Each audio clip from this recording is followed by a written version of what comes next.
You should not be in debt for more than 5 years unless you have a house. Unless you have a house or a spouse or kids, you should not be in debt for more than 5 years. What's good, everybody? Rhetorical question, life. My name is Heavy Bree, and welcome back to my channel. And if this is your 331st time on my channel, welcome back. I appreciate every single last one of you for watching my videos, taking time out of your day to listen to me rant and talk about whatever I'm going to talk about. But today I want to talk about something simple, and I'm going to explain to you guys how to pay off your debts within 5 years, so that way you have the freedom to do as you please. Because human beings, we weren't meant to stay indoors working jobs that we hate, not getting any sunlight and whatever. We were born to hunt. We were born to gather. We were born to be outside, to walk long distances and be out in nature and all that stuff, okay? But I'm not gonna get on my hippie high horse or anything. I got plenty of videos for that. I'm not gonna get into all that. So let's get into it. I'm gonna get straight to it. To pay off your debt in 5 years, if let's say you have $160,000 in student loans, okay? Because you went to college and you decided to get your bachelor degree, or you got a master's degree or whatever, and you're $160,000 in debt. Now the job that you get pays about, let's say you luck out and you get a job that's $75,000 a year, okay? So here's what you need to do. You're 23 years old, you're 24 years old, or however old you are. The first thing you're gonna do is move back in with your parents, okay? Or move in with somebody who is tolerable to live with, And if you're a people person, if you're a person who gets along with people just fine, get roommates, okay? Get roommates and pay for a room. Find one that's cheap enough to make payments on every month, and that won't break your pockets, okay? Because the biggest expense outside of medical insurance and medical bills is going to be your living expenses, okay? And we pay to live, so that way we don't see an early grave. All right, so find somewhere that's affordable to live. Preferably move in with your parents, or move in with people, with family members or friends that you can tolerate living with, okay? So yeah, that's the first thing you want to do. Find somewhere cheap to live at. The second thing that you want to do is you want to stop spending money and buying new stuff that you don't need, okay? Don't go buy a brand new car. Don't go try to get put a brand new pair of Jordans on credit. Don't go out making huge expenses, and stay away from and try to avoid credit cards as much as possible, okay? So first part, find somewhere cheap to live at. Secondly, stop spending money on overpriced stuff that you don't need, and just minimize your expenses, okay? I'm not saying you should have a boring life. I'm not saying you shouldn't go out and have fun. You can still go out and have fun, but it shouldn't cost you $1,000 in one night just to go out and have fun, okay? I'm pretty sure there's plenty of cool hobbies and things that you can do that won't break your pockets or force you to use your credit card or whatever. The third thing you need to do is, if you can, avoid getting married, okay? Because weddings cost a lot of money, engagement rings cost a lot of money. There are people who are still paying off their engagement rings, okay? Yeah, those wedding rings are not cheap, bro. I know some people pay $5,000. Some people have paid $10,000 for a wedding ring, and they're still paying off the engagement ring, which is like $6,000, okay? And they're making small micro payments. Well, you're probably thinking, oh, well, it's only $65 a month and everything. But $65 a month for 5 years? Are you kidding me, man? Come on. So yeah, try to avoid getting married. And if the person you're with truly loves you, and they're really a rider, and they're really really down for you, then what they'll do is they'll understand, and they won't try to like guilt trip you into or pressure you into marriage and everything. Okay, because especially when you two are both still got student loans and a lot of debt, and you're trying to pay off all that stuff. Okay, so that brings me to my next point. Don't be in a relationship with somebody who's high maintenance. Okay, or somebody who needs to go shopping all the time, somebody who needs to look good all the time, somebody who needs to flex all the time, somebody who needs to go out and eat at overpriced restaurants every other week, or even every other day.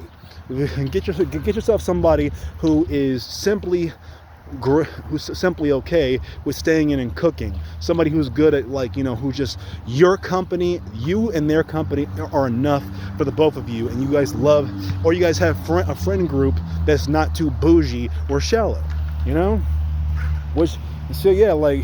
date somebody who is not high maintenance, and hang out with people who don't treat credit cards like Dave and Buster tickets or whatever. So the next thing you want to do is, if you have a job that pays, now if you have a job, okay, and it pays $75,000 a year, okay, your job pays $70,000 a year, or if your job pays or if you find a job that pays $60,000 a year, because I know there's people who get fresh out of college and find jobs for $60,000 a year. Here's what you're gonna do.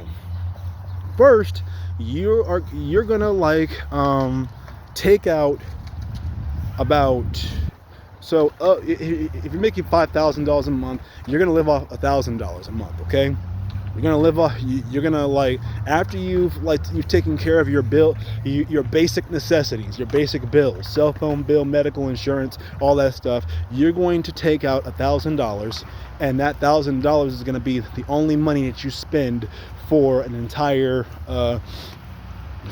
That's gonna be the only money that you spend for the entire month. Okay, for 60 months. You're only gonna spend $1,000. Okay, that's after bills and after necessities. Okay, and the rest of your money is going to go straight towards your student loans. Okay, the majority of your money is going to go towards your student loans. All right, and if you can, if possible, try to pay off pay off 40 grand one year, then 40 grand the next year, 40 grand the next year, or you can do 35 grand, 38 grand a year. Okay, that's what you do. You don't want to spend and try to delay gratification for as long as possible, because I'm telling you right now, you're 23, 22, 23 right now. I'm telling you, bro, that club is still going to be there. Okay, that club is still going to be there. Cancun isn't going anywhere. You can go to spring break, or a nice holiday when you're 27. Okay, all that fun stuff is still going to be there. You don't have to get pressured into going after these things that everyone says that you need to do. You don't need to do all those things, bro. You don't need to go to Vegas. You don't need to go to Vegas immediately when you turn 21. You don't need to go out and buy that overpriced luxury vehicle and everything. You don't need it. That car is gonna be there in 5 years. If you really want that car, in 5 years it will still be there, and guess what? It'll be a lot cheaper. So my thing is, bro, is you have student loans, and you can apply this method to any type of debt that you have. Okay, if you have, and that was just an extreme example, because I know people who have $160,000 in student loans and shit like that. Some people have way cheaper than that, and they can pay off their debts way quicker. So that's a blueprint. You guys can follow that. I'll even put the steps, a simplified version of the steps, in the description. Okay, so just because I don't, like right now, as I was explaining it, I might have been like running over my words a little bit. So if you guys didn't hear it, just go into the description, look up the description. You can write it down and just start applying it to your life. Because I'm telling you, bro, there's no greater feeling than being debt free, and knowing that you don't owe anybody nothing. Okay, like me, I've been debt free for about since 2017. Okay, now I'm not rich. I'm not rich. I'm not wealthy. I'm not out here like, I'm not out here like, living an extravagant lifestyle. But what I do have is freedom. The freedom to do as I please, and the freedom to go wherever I want, and the freedom to work wherever I want, and not be tethered to something that I don't really care about, like a job that sucks, or like expenses that I don't care about and everything. I live a relatively simple and free lifestyle. And if you guys want to learn how to like create a fuck it fund, and how to be like free like that too, how to live your life worried free and debt free, and just be like happy, and just live a happier and carefree life, click on my next video where I talk about how to how to escape your 9-to-5, or how to not worry about losing your job, how to worry about not becoming a wage slave. Okay, thank you guys for watching my video. I appreciate every single last one of you. Peace and blessings. Have a prosperous day.